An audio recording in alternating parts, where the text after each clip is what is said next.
Hi guys, be the bull welcomes you again. ये small cap company में मतलब consequences जो झेलने पड़ते हैं वो बहुत ही कड़वे होते हैं। सारी बात करेंगे। उससे पहले मेरी चैनल पे नए हैं तो सब्सक्राइब कर दीजिए और बेल का बटन हिट कर दीजिए। अगर कंपनी की मार्केट कैपिटलाइजेशन की बात करें तो 1740 करोड़ के आसपास है। कंपनी का फेस वैल्यू 10 की है। करंट प्राइस की बात करें तो 632 रुपये का है और 52 वीक हाई की बात करें तो 2964 रुपये के आसपास 52 वीक हाई है।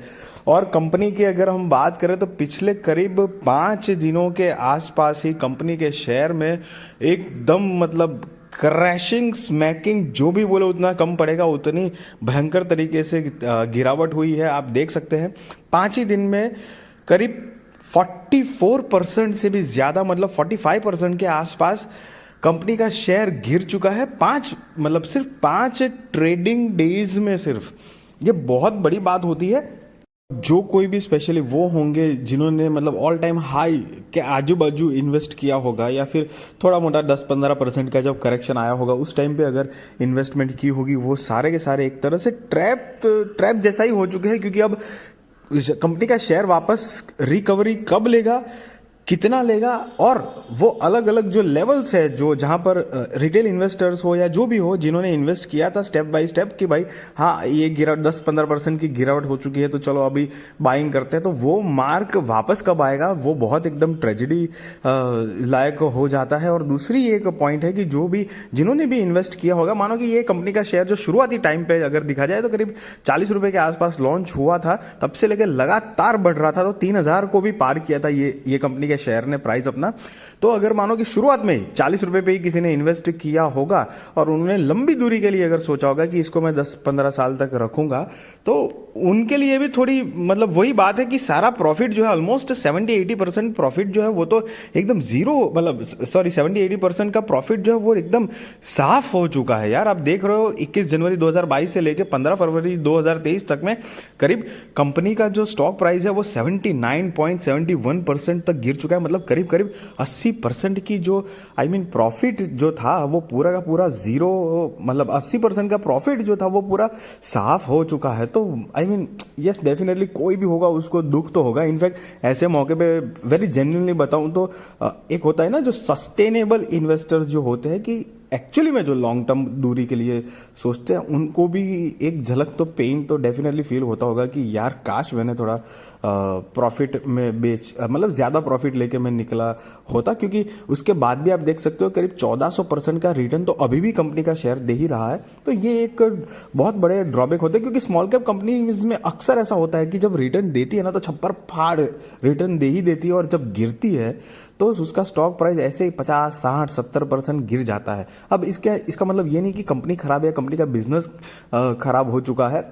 वो खराब है या नहीं है, क्या ये ऑपरेटर्स का खेल है या नहीं है, वो सारी चीज़ें कंपनी के फंडामेंटल्स और कंपनी के फाइनेंशियल्स और बिजनेस ग्रोथ देख के हमें पता चलता है कि तभी हमें थोड़ा एक पॉजिटिविटी और कॉन्फिडेंस आता है कि नहीं, ये कंपनी में एक जो भी अप एंड डाउन का जो दौर चलता है हर कंपनी का, ये एक वाइसा वर्सा मतलब एक पासिंग एंड पार्सल वाला टाइम होता है कि जो होता ही होता है। तो वो दौर चल रहा है या वाकई में कंपनी के अंदर गड़बड़ है, तो चलो देखते हैं कंपनी के फाइनेंशियल्स की तरफ नजर डालते हैं एक।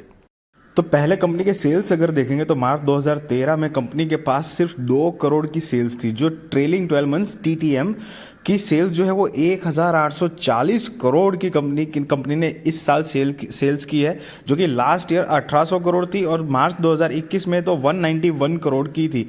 और आप रेगुलर तौर पे भी देखेंगे तो कंपनी लगातार सेल्स में भी ग्रोथ कर रही है। और नेट प्रॉफिट की बात करें तो कितने ईयर्स तक तो 0 थी, उसके बाद 1 करोड़, 5 करोड़, 19 करोड़, 383 करोड़, और TTM ट्रेलिंग 12 मंथ्स की 346 का नेट प्रॉफिट कंपनी ने जनरेट किया है। मतलब ये जो कंपनी ने इतना सारा रिटर्न जो दिया हुआ है वो कोई एवं ही नहीं है, मतलब वाकई में कंपनी ने प्रॉफिट जनरेट किया है। बट अब प्रॉब्लम ये है कि क्या कंपनी अब ये लगातार अपना जो रिकॉर्ड है वो कितना कंसिस्टेंसी के साथ मेंटेन करती है उसके ऊपर डिपेंड है। प्रमोटर्स की भी बात करें तो दिसंबर 2022 के हिसाब से 73.44% प्रमोटर स्टेक्स अभी भी रख रहे हैं। इतना गिरने के बाद भी FIIs भी करीब 5.5% के आसपास है और DIs भी करीब 4.43% के आसपास है। पब्लिक की बात करें तो 16.70% के आसपास है। तो प्रमोटर्स तो डेफिनेटली यहाँ पे बुलिश लग रहे हैं, क्योंकि 73% से भी ज्यादा का स्टेक अभी भी प्रमोटर्स के पास है, खुद भी इतने लॉस में झेलने के लिए रेडी है। इसका मतलब रिजर्व्स की भी बात करेंगे तो 2022 के हिसाब से 402 करोड़ का रिजर्व है कंपनी के पास। लॉन्ग टर्म बोरिंग की बात करेंगे तो 5 साल पहले 36 लाख था और अभी तो जीरो है। शॉर्ट टर्म बोरिंग की भी बात करें तो 5 साल पहले 98 लाख था, जो अभी 85 लाख है। तो कंपनी वैसे तो मजबूत नजर आ ही रही है। टोटल असेट की भी बात करेंगे तो 5 साल पहले सिर्फ 3.25 करोड़ की असेट थी, जो अभी 2022 के हिसाब से 561 करोड़ की कंपनी के पास टोटल असेट है। गाइस मैं बताना चाहूंगा, स्मॉल कैप के हिसाब से जो हम डेटा देख रहे हैं ना, पैरामीटर्स जो देख रहे हैं, वो वाकई में अभी तक के लिए तो डेफिनेटली बहुत अच्छी है। अब ये जो गिरावट हुई है वो भी उतनी ही सच बात है कि पैनिक करने वाली बात है। यस, ये सारे के सारे जो डेटा हमने देखे हैं वो EKI एनर्जी सर्विसेज लिमिटेड के देखे हैं। 632 की करंट प्राइस है, 1460 का ऑल टाइम का रिटर्न है, 1460% का अभी भी है। ओवर दैट की 80% के आसपास शेयर अपने ऑल टाइम हाई से क्रैश हो चुका है। गाइस मैं आपको यहां पर कोई मतलब बाय और सेल रिकमेंडेशन नहीं दे रहा हूं कि आप जाके कल को शेयर खरीद लो, वो आप अपने रिस्क रिसर्च और फाइनेंशियल एडवाइजर को पूछ कर करना। बट ये जो मैं डेटा जो है, कुछ चीजें जो समझा रहा हूं, आपको बता रहा हूं, वो मेरा मतलब ही ये है कि आपको एक समझ में आ जाए, क्योंकि गिरावट भी उतनी ही हैवी हुई है, लेकिन डेटा जो है वो कंपनी के वो बुरे नहीं है, मतलब स्मॉल कैप के हिसाब से वाकई में बढ़िया है। सेल्स की अगर बात करेंगे तो सेल्स भी कंपनी ने लगातार 2012 पे 1 करोड़ था, फिर 13 में 2 करोड़, ऐसे करते करते करते बढ़ोतरी हुई है और आउटस्टैंडिंग ग्रोथ दिखाया है। नेट प्रॉफिट की भी बात करेंगे तो भले ही पहले एक्सपेंस और सेल्स इक्वल हो जाते थे और मतलब खर्चे और कमाई जो है वो जीरो थी, लेकिन उसके बाद वो भी कंपनी ने बढ़ाई थी।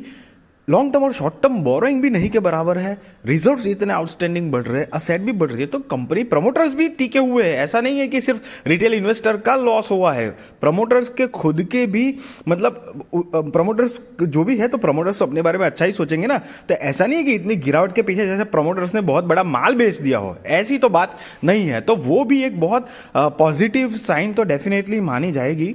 तो मेरे हिसाब से वैसे कंपनी अभी तक तो बढ़िया परफॉर्म किया है, भले ही स्मॉल कैप है, बट देखो आपके हाथ में है। मैं कोई आपको बाय और सेल रिकमेंडेशन नहीं दे रहा हूं, बट आई होप गाइस कि मैं जो इन्फॉर्मेशन शेयर कर रहा हूं वो आपके लिए कुछ यूजफुल हो पा रही हो, आपके स्टॉक मार्केट की जर्नी को अच्छी कर पा रही हो। अगर मेरे चैनल पे नए हैं तो सब्सक्राइब करिए और बेल का बटन हिट करिए।